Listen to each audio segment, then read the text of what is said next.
రాష్ట్ర వ్యాప్తంగా జరిగిన కలెక్టర్ల బదిలీల్లో భాగంగా తూర్పుగోదావరి జిల్లాకు వ్యవసాయ మార్కెటింగ్ డైరెక్టర్ పి ప్రశాంతి కలెక్టర్గా నియమితులయ్యారు. ఇప్పటి వరకు ఇక్కడ పనిచేసిన డాక్టర్ కె మాధవీలతను జీఏడీలో రిపోర్టు చేయాలని ప్రభుత్వ ప్రధాన కార్యదర్శి నీరబ్ కుమార్ ప్రసాద్ ఉత్తర్వులు జారీ చేశారు.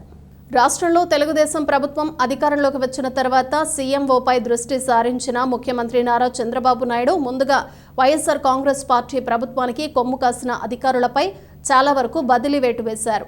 నిష్పక్షపాతంగా పనిచేసిన అధికారులకు మంచి ప్రాధాన్యత కలిగిన పోస్టుల్లో నియమించి వివాదాస్పద నిర్ణయాలు తీసుకున్న ఐఏఎస్ అధికారులను జీఏడీకి పంపారు.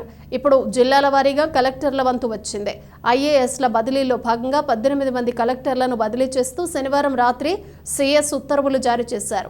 దానిలో భాగంగా జిల్లా కలెక్టర్ మాధవీలతను జీఏడీలో రిపోర్ట్ చేయాలని ఆదేశించగా వ్యవసాయ మార్కెటింగ్ శాఖ డైరెక్టర్గా ఉన్న ప్రశాంతిని ఇక్కడ కలెక్టర్గా నియమించారు.